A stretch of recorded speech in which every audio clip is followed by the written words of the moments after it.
Hello friends, welcome to Abhimanyu's world. Abhimanyu's വേൾഡിൻ്റെ മറ്റൊരു പുതിയ വീഡിയോയിലേക്ക് എല്ലാവരെയും സ്വാഗതം ചെയ്യുകയാണ്. ഇന്നത്തെ ക്ലാസ്സിൽ നമ്മൾ നോക്കുന്നത് LDC സ്പെഷ്യൽ ചില മെമ്മറി കോഡുകളാണ്.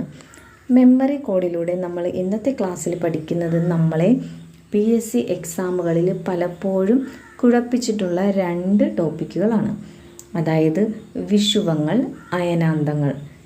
കൂടാതെ തന്നെ പഞ്ചായത്തി രാജ് നിലവിൽ ഇല്ലാത്ത സംസ്ഥാനങ്ങൾ ഏതൊക്കെയാണ്, ഇതൊക്കെ നമ്മളെ ചിലപ്പോഴെങ്കിലും എക്സാം ഹാളിൽ നിന്ന് കൺഫ്യൂസ് ചെയ്യിപ്പിച്ചിട്ടുള്ള ചോദ്യങ്ങളാണ്. അപ്പോൾ ഇനി ആ കൺഫ്യൂഷൻ നമുക്ക് ഒഴിവാക്കാം. എല്ലാവരും പ്രയോജനപ്പെടുത്തുക. നമുക്ക് ക്ലാസ്സിലേക്ക് കടക്കാം. ആദ്യമായി നമ്മൾ നോക്കുന്നത് വിഷുവങ്ങളാണ്. വിഷുവങ്ങൾ എന്നുള്ളതിൻ്റെ കോഡാണ് EMS 2123. EMSൽ E എന്ന് പറയുന്നത് ഇക്വനോക്സസ്, ആ ഇംഗ്ലീഷ് വേർഡും കൂടെ പഠിച്ചു വെച്ചേക്കാം. ഇക്വനോക്സസ്, M എന്ന് പറയുന്നത് മാർച്ചാണ്, S എന്ന് പറയുന്നത് സെപ്റ്റംബർ. അപ്പം EMS 2123 എന്ന് പറയുന്നതാണ് ഇക്വനോക്സസ് അഥവാ വിഷുവങ്ങൾ. ഇനി വിഷുവങ്ങൾ എന്താണെന്ന് നോക്കാം. ഭൂമധ്യരേഖയിൽ സൂര്യരശ്മികൾ ലംബമായി പതിക്കുന്ന ദിനങ്ങളെയാണ് നമ്മൾ സമരാത്രി ദിനങ്ങളെന്ന് പറയുന്നത്. ഭൂമധ്യരേഖയിൽ സൂര്യരശ്മികൾ ലംബമായി പതിക്കുന്ന ദിനങ്ങളെയാണ് സമരാത്രി ദിനങ്ങളെന്ന് പറയുന്നത്. മാർച്ച് 21 വസന്ത വിഷുവമാണ്. സെപ്റ്റംബർ 23 ശരത് വിഷുവും ആണ്. മാർച്ച് 21 വസന്ത വിഷുവം, സെപ്റ്റംബർ 23 എന്ന് പറയുന്നത് ശരത് വിഷുവം ആണ്. അടുത്തതായിട്ട് നമ്മൾ നോക്കുന്നത് അയനാന്തമാണ്. അതിൻ്റെ കോഡാണ് SJD 2122. SJDയിലെ S എന്ന് പറയുന്നത് സോൾസ്റ്റേസ് അഥവാ അയനാന്തത്തിൻ്റെ ഇംഗ്ലീഷ് വേർഡാണ്.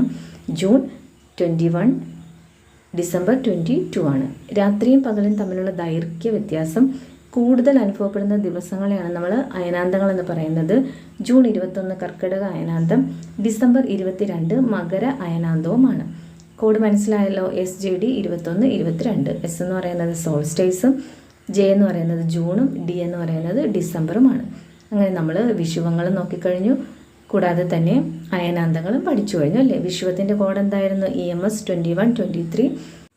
അയനാന്തം SJD 2122. സെറ്റായില്ലേ? SJD 2122. S എന്ന് പറയുന്നതാണ് സോൾസ്റ്റേസ്, J ജൂണും, D ഡിസംബറുമാണ്. 2122. ഓക്കെ.